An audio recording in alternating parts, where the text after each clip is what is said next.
Welcome to the pudding. The sweet proof of research to back up what you already know about summer camp. Hi, I'm Dr. Mandi Baker. My pronouns are she, her. And I'm Travis Allison, he, him. And today we're going to explore the benefits of a camp experience for everybody. I was going to say for a child, maybe, but we're not. We're talking about the benefits of camp in general. We're talking big picture. Yeah. So, Mandy, what are the benefits of camp? What do people get out of this? There's so many lovely benefits to going to camp. And I think one of the greatest ones is the really foundational of being in the environment, being in the natural environment that's available for being in camp spaces.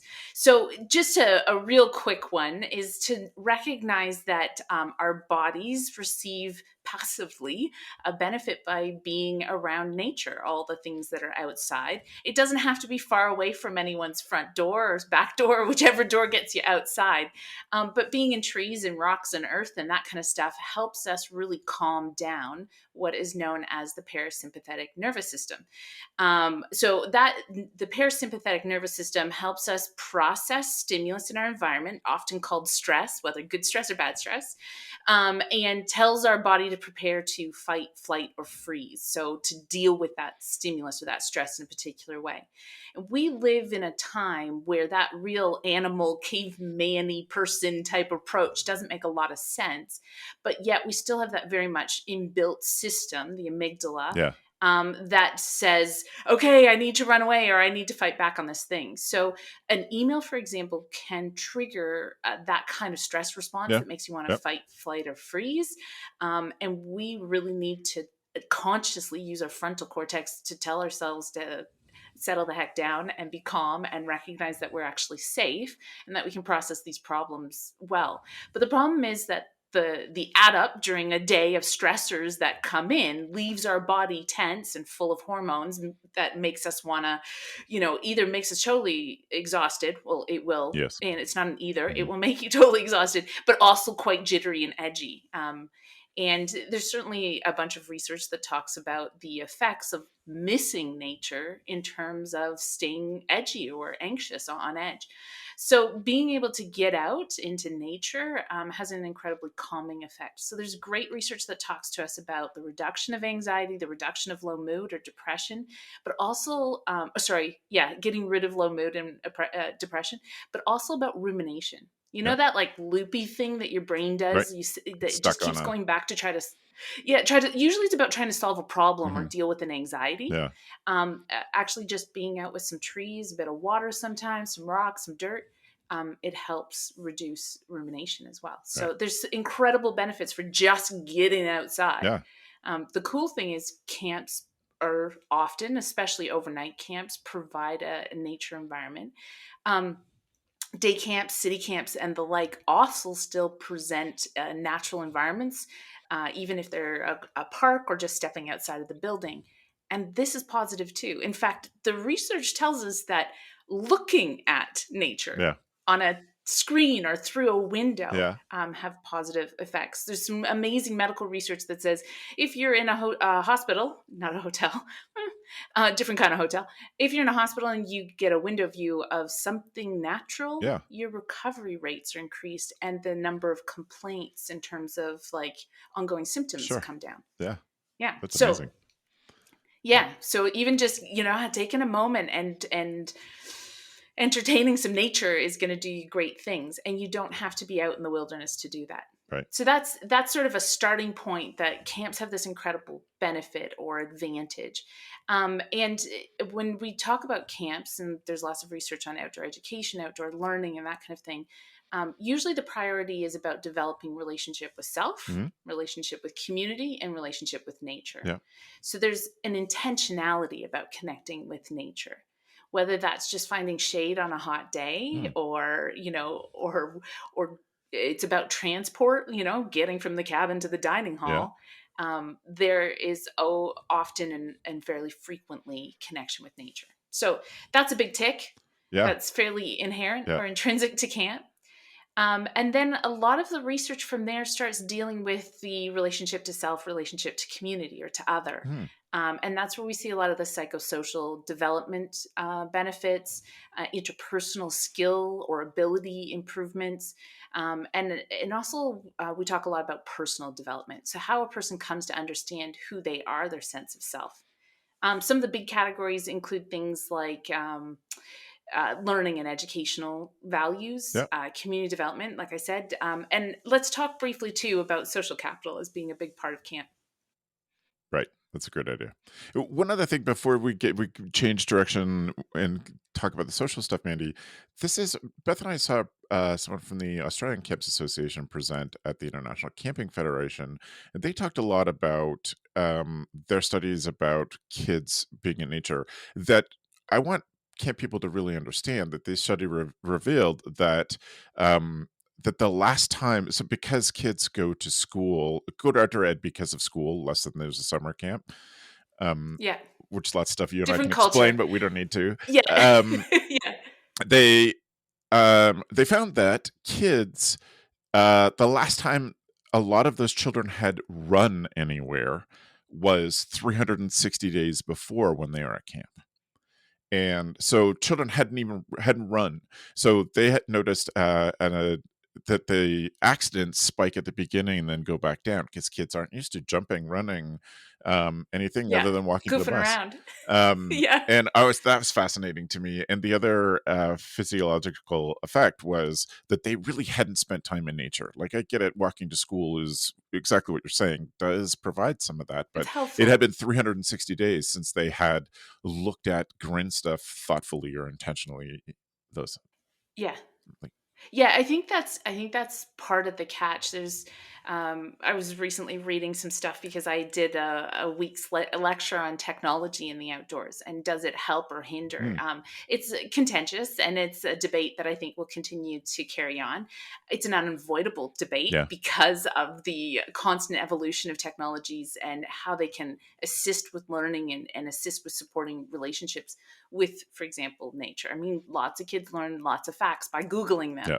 yeah, My kids will ask all the time, "Can I look this up? I want to know what this sea creature is about." Well, yeah, this is a sea creature I'll probably never see with my eyes, but yeah, definitely, you want to learn more about nature. Let's do it. yeah, So we rely on technology, but that idea that being intentional or thoughtful is really, really important. And I know that's not news to you. I know this is something that, if there was a soapbox, you would firmly stand on and preach for. The intentionality. Yeah, intentionality makes a very, very big difference. In fact, we should talk about the intentionality of the research itself. yeah, When benefit research is being conducted, the intention is to find out about benefits. And so they do.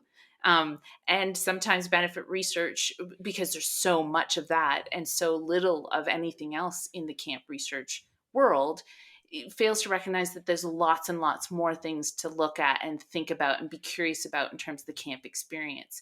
So, benefit research is brilliant and important, and I don't expect we'll ever stop doing it. But there's more than just camp benefit research.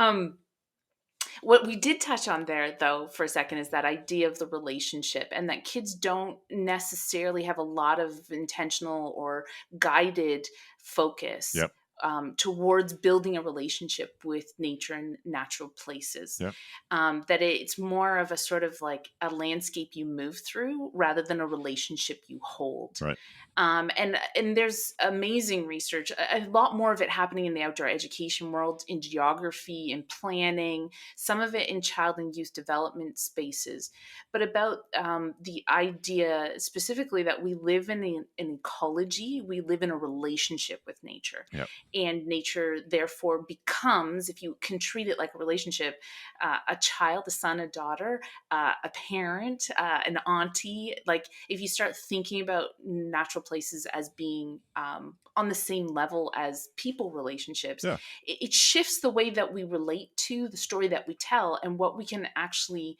engender or socialize into children and youth in terms of the care they provide. When you truly care about a person, yep, there's a lot more to that relationship than a landscape you move through. right, So, yeah, camp has a very, very big part to play. There's also some really fascinating research, and I know I'm all over the joint in terms of research. I get too excited talking to you, Travis. Um, about physical literacy Yeah. and that idea of being able to coordinate all the bits of your body to do the things, to do all the Yeah. things. And when children play, when they run and they fall and they get scrapes, and like you said, that peak before they get there, oh yeah, this is how my legs work on rocky Yeah. terrain. Oh yeah, this is how my body sits in a boat without flipping it. Yeah. Um, that's called, or sometimes termed, physical literacy. And I remember being at a conference, this might have been a decade ago, and they were talking about risky play, about the idea of play that actually causes injury, that that has the risks, that there's a real potential is held in it. And it was two different speakers. They were both out of New Zealand, and there are contexts for why risky play is easier to do in a place like New Zealand because of national insurance scheme. Right. There's like Yeah. one national insurance scheme. So it means Like health people are covered. insurance, you That's mean? why, yeah, but like it covers injury and Yeah. illness and all the things. Right. That's why New Zealand's one of the few places where you can do tons and tons of bungee jumping. Hmm. It's because if you have an injury or some kind of issue come up, you apply to a Of course. singular Right. insurance scheme. Therefore, there's consistency in terms of its Yeah. like how Yeah. it's delegated out. Mhm. And so there was some space for, there's like, that litigation fear is somewhat removed. And so you can do a little bit more Yeah. risky, perceptively Mhm. risky things. And so they were developing these playgrounds where kids like had like boards and nails and hammers and like old tires and it was not a flat surface and there was tons of trees and branches were everywhere, Yeah. and the kids would get together, totally unstructured, in terms of what kind of play they took up. And they built stuff and they made stuff and they took risks together. And what they found is that the more kids do risky play, the better their physical literacy, the better their perceptions of space, the less injuries they actually had Yeah. Makes because they sense. understood where the limits were, and it was internalized not just in their mind but in their bodies, Yeah. like their Yeah. fibers, their muscle fibers could remember that risk and that fall. Right. So I mean, these are some of the things that camps can provide and need to be very clever about providing. I recognize that insurance is always a challenge. Mhm. I heard some murmurings that more and more insurance companies are raising their premiums or withdrawing from supporting camps or Yeah. covering camps. If that's you in your camp at the moment, can I point you to another Australian interesting resource? It's called the Uploads Project. It was a research project initially. Now there's a bit more public interaction with it, where people would, from any outdoor education site across the country, could upload an incident report Hmm. of an incident that went on. And this research center was analyzing risk Yeah. and then reporting risk, so that instead of this idea of camps are risky, Right. it statistically showed just how unrisky they really are. And although this fact is very Australian, Yeah. the risks were far higher for playing cricket on a Saturday by getting bopped in the head by a cricket ball. Yeah. And that's like a hard ball, that's like a hard baseball. Yeah.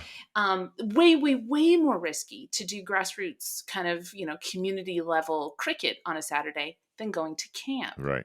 Camps actually control a lot of that environment. It's the perception of risk Right. that they make happen Right. rather than real actual risk being present. And so that let places like Australia argue with insurance to say, actually, we're not that risky. Yeah. And you'll insure cricket because it's considered a national institution, but you're, withdrawing from us. Well, let's show you the statistics. Yeah. We're far more safe. And that was a really, really big turning Huge point in benefit. terms of Yeah. how, yeah, outdoor education Yeah. centers got to continue. Right on. Mm. That's really great. So we sort of skipped over some of the developmental benefits in going to some of the physiological stuff, and that's my fault. I took us there. What are some of the Me things too. that, because the purpose of this podcast is for camp people to be able to talk to their families, to potential donors, etc. Now we were adding insurance companies to that list. Why not? What are some of the developmental benefits that have been proven at camps? Yeah. I think, like I said, it's sort of a three pillar approach, right? And so we've talked a bit about that that relationship to nature, Right. but that idea of relationship to self and relationship to others. So some of my own research has been looking at the interpersonal abilities, skills, and development, but also and that's wide extending. That's everything from conflict management, to managing expectations, to teaching, learning relationships.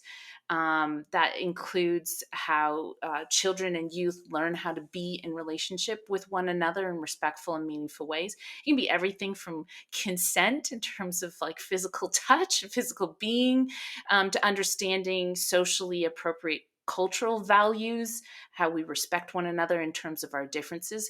Camps have for a very long time squashed lots of very different people together, and because of the sort of the organizational culture of it, the value of inclusivity, it's meant that people have learned through personal experience what difference can look and feel like, and how to live in a respectful way.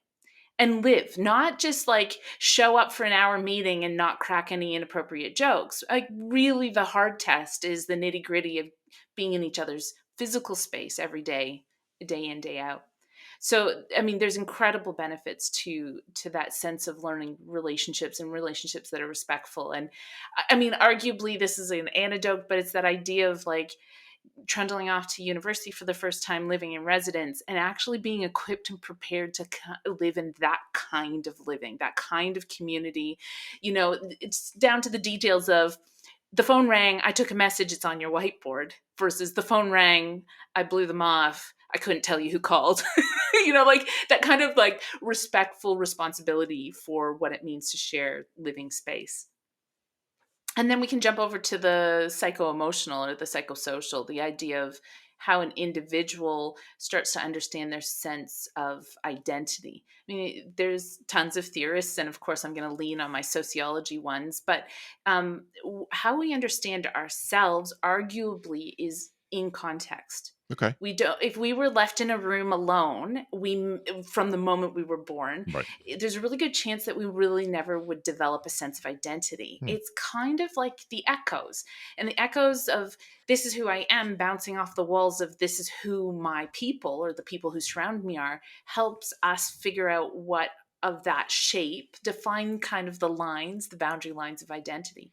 So, I mean, that's Goffman, that's a particular theorist. There's lots of different theorists. So, arguably, that's not the be all and end all of the Yeah. story. But learning your own identity is something that happens in relation with your context. And camps can often change the context. And that is meaningful.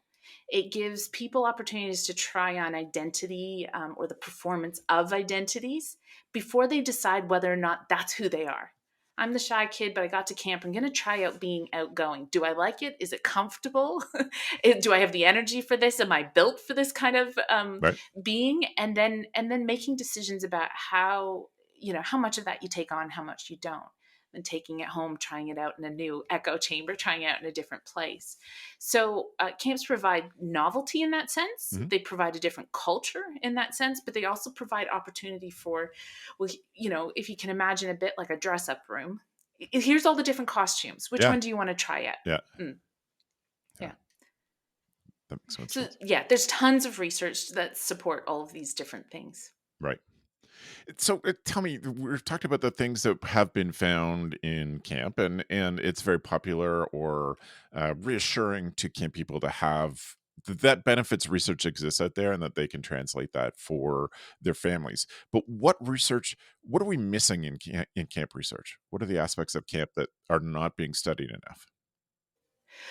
Well, look, everybody has a different opinion. I have my own, so I'll share that. I You've think got the it's mic, like, so today it's you. yeah, right. It's the Oh, Mandy geez, way. the responsibility, the privilege, and the responsibility. Um, so it's important to remember that when research sets out, any kind of research sets Mhm, out to mhm. find a thing, the researchers will write a framework, a structure of what they're trying to achieve. And then they will set a method, a recipe for how they're going to achieve that. Every one of those steps along the way involves a number of different decisions. And those decisions set you up more and more to find out the thing you want to find out. So if I was trying to find out the benefits of camp, and I think it's important to say here, Camps operate in so many different environments with so many different populations Right.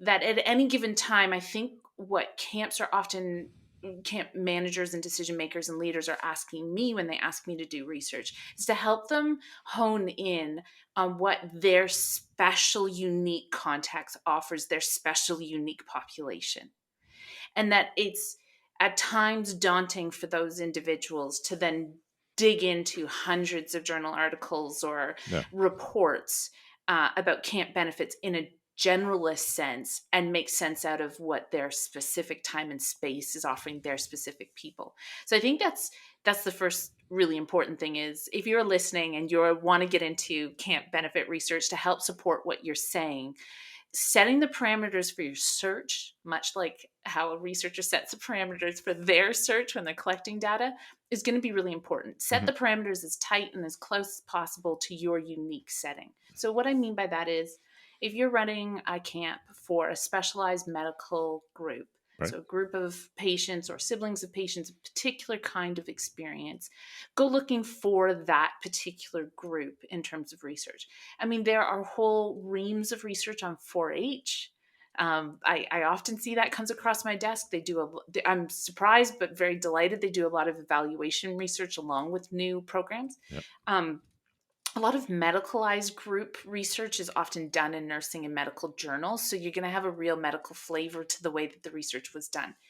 Um, Regardless, the point here being that when a researcher goes out to find out a thing, they will set the parameters for finding that thing. Hmm. And if what they're looking for is the emotional support or the emotional support skills that an individual develops within themselves through camp, that's what they're going to find out about. And they're not going to notice, for example, potentially the contributing factors of the home environment leading up to going to camp. Gotcha.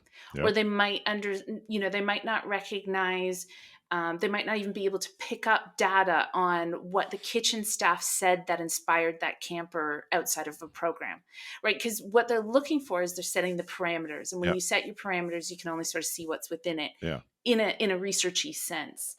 So, a lot of research on camps to date have been very focused on benefit, and by consequence, they might not actually record the opposite when Sure. something's harmful Yeah. or damaging Right. or when camp isn't great. Yeah. There's not a lot of camp research that starts with and how is camp not great? Yeah. And I don't expect a lot of funders want that kind of research. Hmm.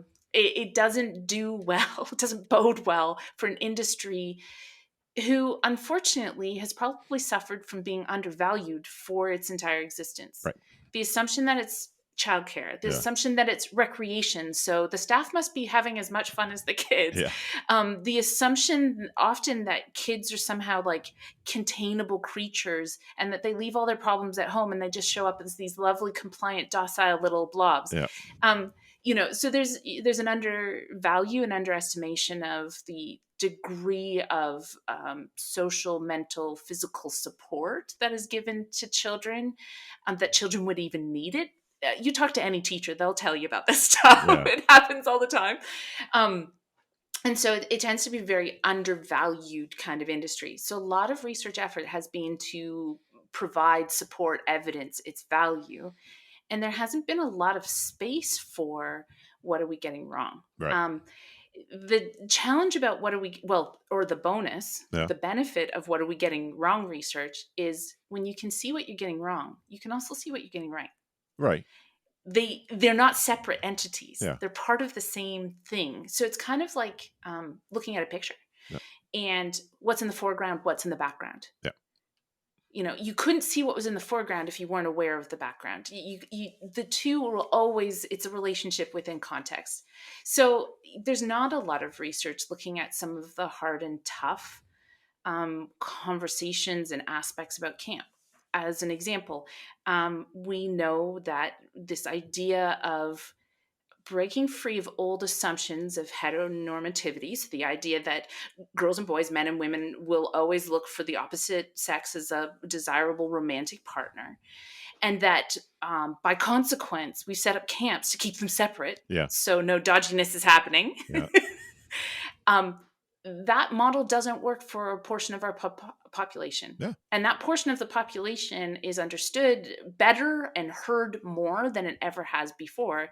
And yet camps go, I don't know what to do with this problem. Right. Um, and so I can understand feeling overwhelmed and Mhm. paralyzed by the idea, especially because this one comes as far as infrastructure. The buildings don't make sense Right. anymore. Yeah. Like how we've built camps don't necessarily make sense for this new kind of need to be inclusive. Yeah. And yet that's the contradiction. Right. Camps have been a wildly inclusive space and have shouted from the rooftops about its culture of belonging, Yeah.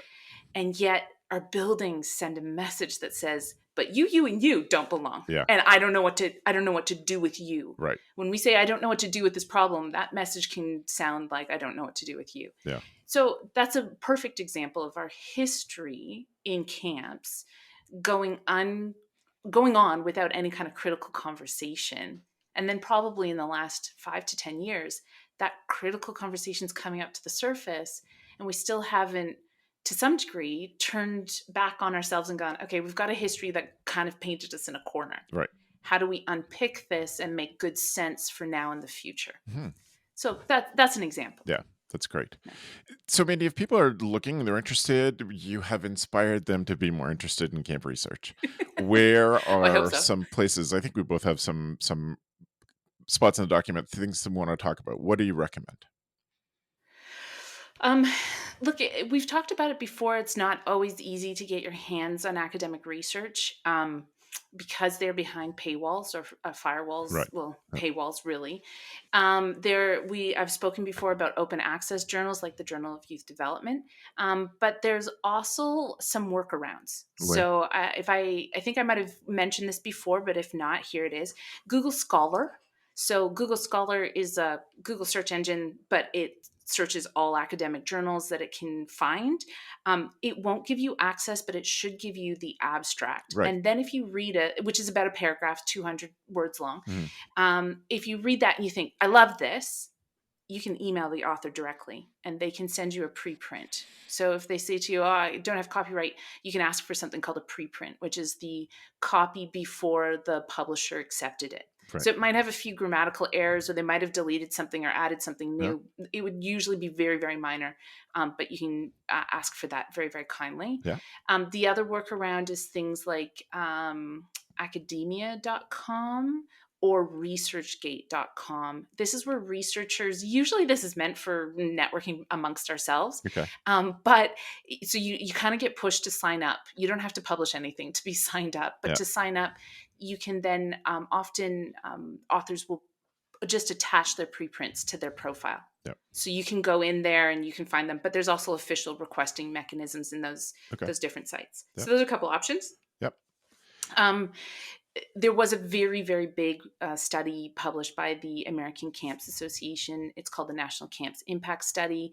It spans from 2017 to 2022, which is as recent as you can get your hands on any kind of reporting in North America that I know of. Yep. Um, uh, Unfortunately, Canada has not been able to keep up pace with this, and this has to do with how the governing organizations have organized themselves or stumbled and had their moments in the last whatever decade. But hopefully, we're steadily trying to amass Canadian research together so that there would be a sort of an entity that could also be a hub of communication. And with that, by the way, the American Camps Association has a research and evaluation council. I sit on that council. The people who sit on that council are just like, I could fangirl about them. They're Yeah. just so freaking amazing. So also something to look out for is the work that comes out of the research department at ACA. They're doing a lot of amazing projects at the moment, as well as that council in terms of contacts and researchers. How about you? Where would you go looking? Well, there definitely is, although it's true the Canadian Camps Association doesn't have the same, hasn't been able to pull together the same, just the way camps are organized in our country is much different than being organized under one national organization. But there is stuff on the CCA website, the Canadian Camps Association website. That's a great one. Also, recently I have met and really enjoyed speaking with Jake Sorensen from sacredplaygrounds.com. And Jake and his team are doing a lot of really cool stuff on faith development, definitely very Christian focused faith development. But I have an answer to that too in my next one. But I from talking to Jake, their research is really interesting. How camp affects the lives, particularly in their case of Christian children. Um, the answer to that, in one way, is that there are some big organizations that are supporting research in Jewish camp world. So certainly the Foundation for Jewish Camps is one, and they have a page called Campopedia, which is their hub for research. The other one is jcamp180.org. And they're also funding some research and pulling some research together. It's not their primary focus, but there's interesting stuff in there that you can find. And so both of those, I think, so those three things are ones that aren't specifically academic ones, but bigger organizations thinking, how do we talk about camp? Which is why Mandy and I are doing what we're doing. Yeah, Yeah, for sure. yeah, that's great. Is there anything you want to say, Mandy, to inspire people to explore the benefits of camp based on what people are writing or studying? Yeah, look, I think the biggest question, I mentioned that before, that comes to me is often, certainly about asking if I'll come in and do some research with them, is what they're really looking for is a way to articulate their very uniqueness of their camp Hmm, for their yeah, population. And I guess a couple of things that I would encourage people to do is, like I said, if you can get yourself into a bit of the literature, get a sense of what other people are saying about your unique situation. They'll never know exactly your context and your people, but literature is fairly good, and research is fairly good at painting a bigger picture and giving you a sense of like how something similar would work.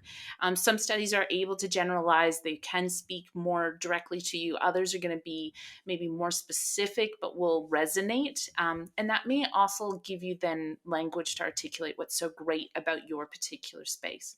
The second thing I would say is you don't necessarily need research to talk about what you're doing being great, or sure. need it to be super specific to your site.